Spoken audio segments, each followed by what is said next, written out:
Down below, a half-dozen humanists have an injured federal soldier trapped in a culvert running under I-495. Mal watches as they toss flashbangs from both ends, then charge in after with bayonets fixed. 6 go in. Only 4 make it back out a few minutes later, but they're dragging a hulking body behind them. At maximum resolution, Mal can see the power mesh wrapping around the backs of his hands and curling up his neck.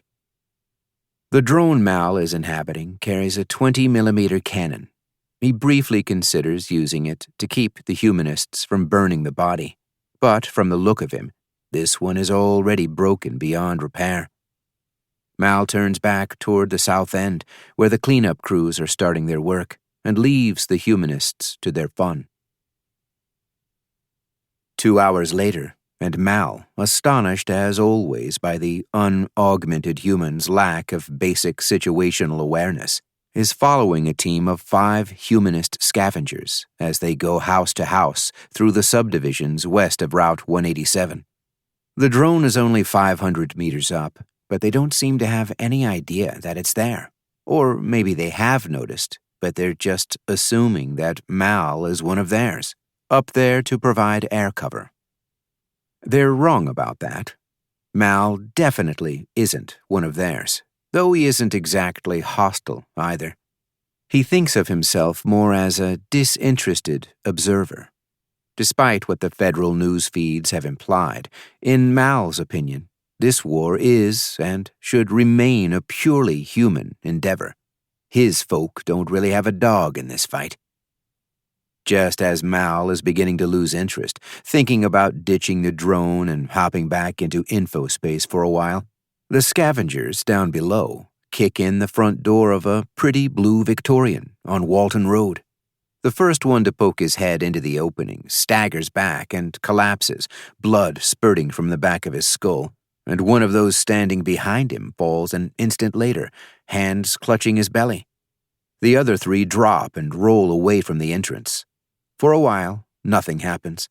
Finally, one of the 3 on the porch signals to the other 2.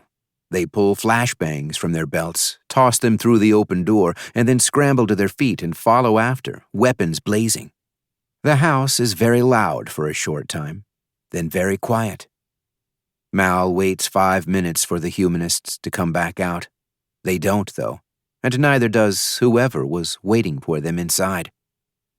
When 10 minutes have passed, Mal sends a quick probe toward the house. The response identifies it as live and fully powered, with a semi-sentient avatar, one of Mal's own primitive forebears. The avatar recognizes what Mal is instantly, throws up a panicky series of blocks, even tries to disconnect from infospace entirely. But Mal has been doing this for a long while, and it's only a few milliseconds of real time before the avatar is encysted. Mal leaves the drone to go do whatever it was supposed to be doing before he hijacked it, and slips into the avatar's control systems. The first eyes he opens are the security cameras in the foyer. One of the humanists is on the floor there, not quite dead yet, but definitely trending in that direction. Mal shifts attention to the kitchen.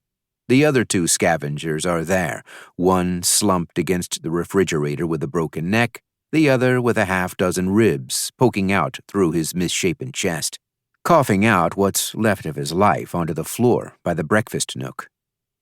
Someone else is there, too.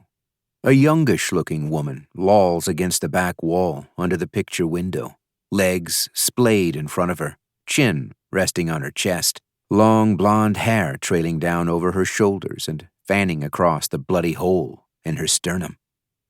She's wearing a fully powered exoskeleton.